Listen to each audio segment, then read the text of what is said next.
அவர் ஏற்கனவே அதிமுக ஆட்சியில் சட்டத்துறை செயலாளராக இருந்தவர்.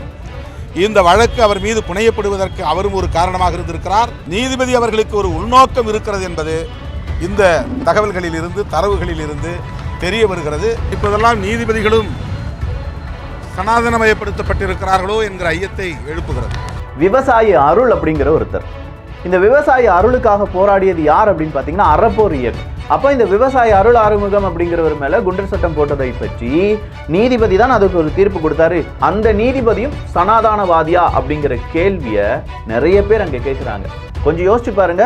அப்போ உங்களுக்கு எதிராக பேசினா நீங்க குண்டர் சட்டத்தில் உள்ள போடுவீங்க, அது சனாதானம் கிடையாது.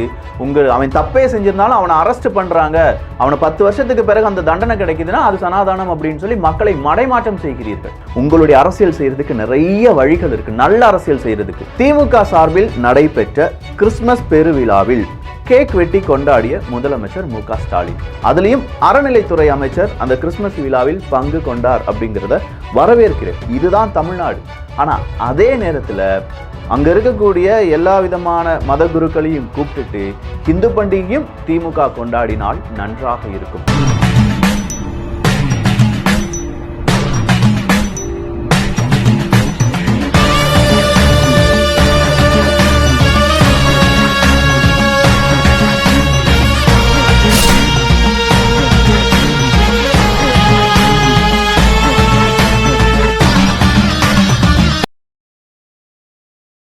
$4000 கோடி ரூபாயிலிருந்து அப்பன் வீட்டு பணமா அப்படிங்கிற அந்த கேள்வி வர இன்னைக்கு அரசியல் காலத்துல பரபரப்பா பேசப்பட்டு வருது. அவங்க அப்பா வீட்டு காசையா கேட்டா, அவங்க அப்பா வீட்டு பணமா அப்படின்னு கேட்கிற மாதிரி எல்லாம் பேசுறவங்க அவங்க அப்பா வீட்டு சோத்தை வச்சுட்டு அவர் இன்னைக்கு பதவி அனுபவிச்சுட்டு இருக்காரா?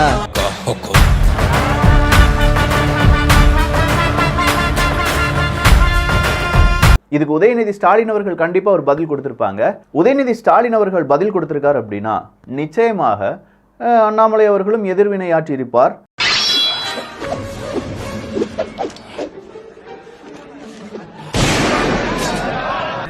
ஏதாவது ஒரு கெட்ட வார்த்தை சொன்னா, ஏதாவது கெட்ட வார்த்தை பயன்படுத்தினா என்ன அநாகரிகமா பேசிட்டேன், என்ன வார்த்தைன்னு சொன்னீங்கன்னா திருத்திக்கிறேன். அப்பன்ங்கிறது கெட்ட வார்த்தையா?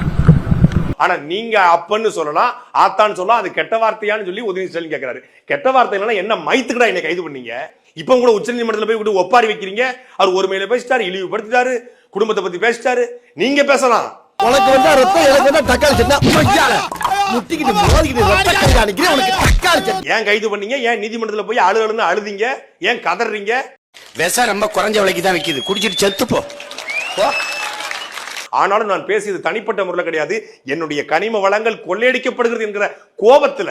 ஏன்னா நல்ல அங்க நல்ல ஆத்தாருக்கும் அப்பனுக்கும் பிறந்தவன் முதலமைச்சர் இருக்கான், இங்க இல்ல.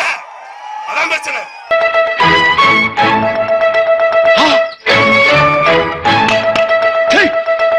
திமுக சார்பில் நடைபெற்ற கிறிஸ்துமஸ் பெருவிழாவில் கேக் வெட்டி கொண்டாடிய முதலமைச்சர் மு.க. ஸ்டாலின்.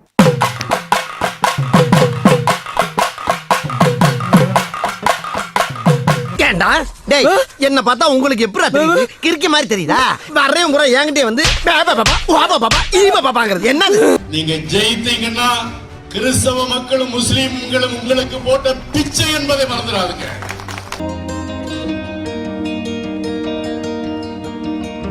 ரோசங்கட்ட பையன் சோத்தத்திங்க வர்றான் பாரு. நோ சூடு, நோ சொர்ணை, நோ பாதரிங்.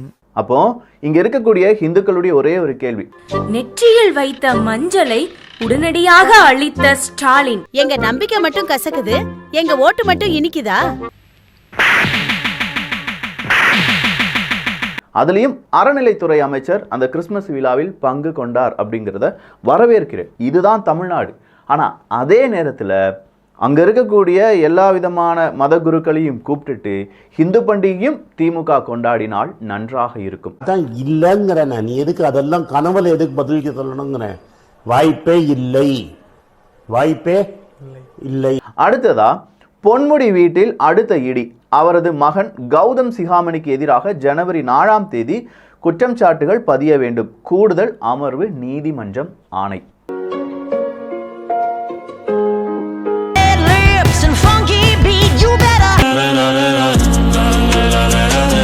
அவர் என்ன சொல்றாருன்னா, இந்த இவர் இருக்கார்ல, அந்த பொன்முடி அவர்களுக்கு எதிரான வழக்கு நடக்குது. அதுக்கு நீதிபதி ஒரு தீர்ப்பை வழங்குகிறார்.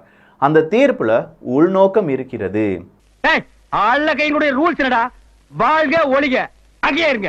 இப்பெல்லாம் நீதிபதிகள் கூட சனாதனிவாதிகளாக மாறிவிட்டார்களோ அப்படிங்கிற ஒரு டவுட் எங்களுக்கு வருது. ஏதோ தொடர்பு இருக்குமோ என்ற சந்தேகம் எல்லோருக்கும் ஏற்பட்டிருக்கிறது. ரொம்ப வெறுப்பேத்தாத, சாமி சிலைன்னு கூட பார்க்க மாட்டேன், எடுத்து மண்டை மேல அடிச்சு போடுவேன்.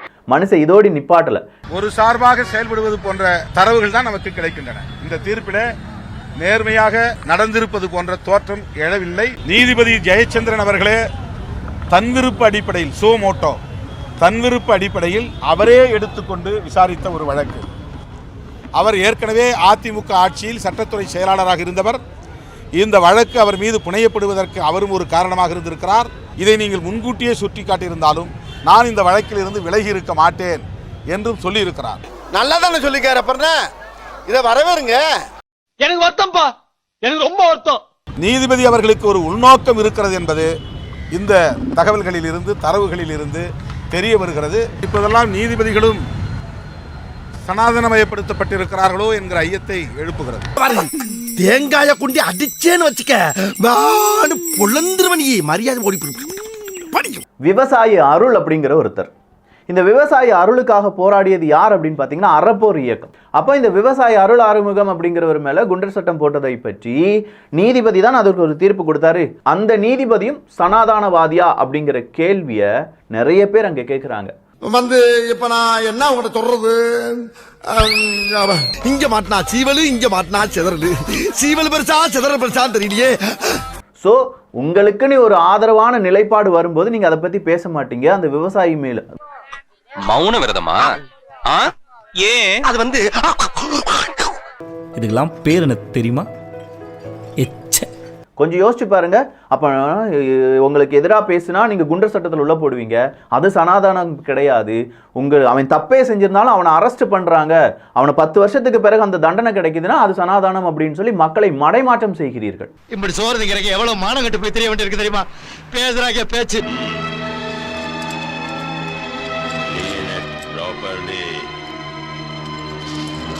இந்த மடைமாற்றம் தேவையில்லாத மடைமாற்றம். தயவு செஞ்சு சொல்றேன், இந்த மடைமாற்றம் தான் தமிழக அரசியலுக்கும் தமிழக மக்களுக்கும் பெரிய ஒரு இடி.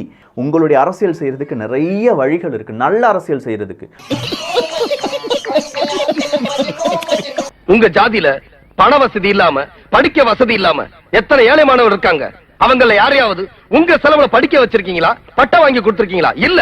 போராட்டம் போராட்டம் புத்திய மாத்தி ஜெயிலுக்கு அனுப்பியிருக்கீங்க. அவங்க குடும்பத்தை எல்லாம் சீரழிச்சு நடுத்தரவுல நிறுத்தி இருக்கீங்க. உண்மையா மக்களுக்கு குரல் கொடுங்க, உண்மையா பாதிக்கப்பட்டவர்களுக்கு குரல் கொடுங்க, உண்மையா அங்க சமூக நீதி அப்படிங்கறதை காப்பதற்காக குரல் கொடுங்க. உதயநிதி ஸ்டாலின் அவர்கள் யாரிடம் எப்படி பேச வேண்டும் என்று தந்தை பெரியார், பேரறிஞர் அண்ணா, முத்தமிழறிஞர் கலைஞர், கழக தலைவர் மாண்புமிகு முதலமைச்சர் அவர்கள் எங்களுக்கு நன்றாகவே சொல்லிக் கொடுத்துள்ளார்கள். எங்க சொல்லு.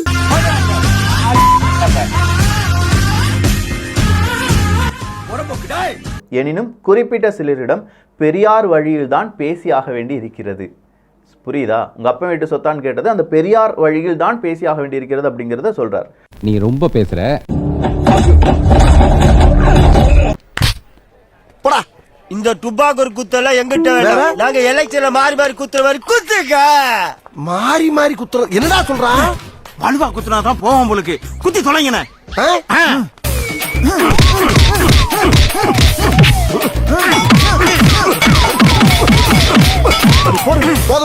இன்னும் எத்தனை காலம்தான் ஏமாற்றுவார் இந்த நாட்டிலே, சொந்த நாட்டிலே, நம் நாட்டிலே.